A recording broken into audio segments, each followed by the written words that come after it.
LATAM is a market that we've dipped our toe in over previous years. We've never really had a huge focus, and that's been a conscious decision from the business, because we feel like we need truly local expertise, both from a commercial, technical product, but also marketing standpoint, to really help us grow within Latin America as a whole. That's what we're looking to do now. We've got open positions within that market, and the first most critical hire is going to be a senior commercial person who can, deliver, first and foremost, and has a good reputation within the market, but secondly, can help us build the strategy for Latin America more broadly, and such a huge continent, right? I think so. That's what we've seen. It's similar to the US, I think, where the US exploded after PASPA, and you saw a huge amount of operators from this side of the pond rush into the market. And now, if you take a look at the US market, it's consolidated massively, and you've had some huge operators within Europe, within their own rights, who have pulled out. And I think you may see a similar trend within Latin America, but certainly within Brazil, it's probably a little bit too early to say. We're only 5 months into a regulated Brazil, so we're really intrigued to see how that plays out. I think the ambitions will be dictated by this first hire. We're, as a business, generally very ambitious, as you've seen the year-on-year growth today, and we're not slowing down. And we've identified LATAM as a key region for us, or continent even, to really continue to build on that growth. And therefore, from our perspective, we don't want to take a really wide view and approach. We want to be quite narrow and specific about the countries that we do target. Peru and Mexico will likely be a couple that we do look to go into, but we'll have to wait and see. I think if you look at the history of EveryMatrix, we have always been led by the opportunity that arises within a territory. Okay, so for example, New Zealand was never a market that we proactively looked to venture into, but with Sky City and the relationships that we'd built and established over the last couple of years, it was almost such an easy decision to venture in there because of the opportunity itself. So I think it'll be a combination of being led by the market itself, but also like you say, the complexities around regulation, the technical requirements, and the opportunities that are currently within that market. So we'll be very granular in our analysis and making sure that we're being as efficient as we can, because it's going to be really important that we catch up with the market.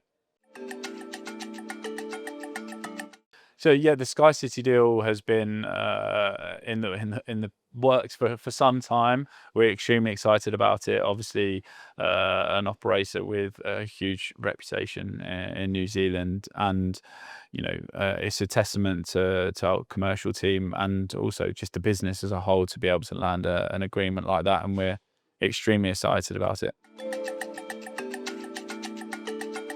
No doubt, venturing into a new market, you always uncover certain challenges. We've done that historically, very well, where we've overcome that with the Hungarian State Lottery, with Croatia, with ArenaBet. We've done our due diligence, and we'll continue to work very closely with Sky City to mitigate those as best as we possibly can. But if we are to continue to grow in the same trajectory, then we have to learn to adapt, and we've done that so far. So I see no reason why that won't continue in the same way. Absolutely. I think, it's really important as a supplier that you don't stand still and rest on your laurels. And I think we're always looking to push innovation from a product standpoint. We've proven that with the acquisitions we made last year, with delivering our own proprietary horse racing products, with delivering our bet simulation product in partnership with the Fazla to hit the Phantasma team. So I think innovation is a key part of that, but also reliability and making sure that you're listening to the operator, presenting them with opportunities and potentially markets that we're very strong in as a supplier, but maybe they're not currently present in, and just constantly being on the front foot and making sure that the relationship is going from strength to strength. We've got huge aspirations within the UK and Ireland, Irish market, and within South Africa as well. And that has stemmed from the acquisition of FSB, of course, a business that had a strong foothold in both of those markets. And if you have any true aspirations, you have to have a strong horse racing product. We're in a unique position. Not many of the other suppliers within those markets can say that they have their own proprietary horse racing product. We've not rushed this. This has been in the works for a while, and we're extremely proud to say that we launched our first operator this week in Bet 600 with our first proprietary horse racing products. And yeah, we're very excited to see more operators take it on over the next few years. I think a combination of factors. Ultimately, the bottom line is it making us money, and what the margins are that are being delivered alongside the market, and really how can we take it to the next level from a product standpoint. Obviously, horse racing is a very traditional sport within the UK, and how can we bring something new to it? So we'll constantly be monitoring like player engagement, the split of revenue across the sports book, and how much of that is going to horse racing, and seeing how much of a success it's going to be. We're incredibly fortunate to have a fantastic bonus engine. So our bonus engine, that's a layer that sits across our platform, is incredibly versatile, and it gives the operators the ability to cross-sell with their punters.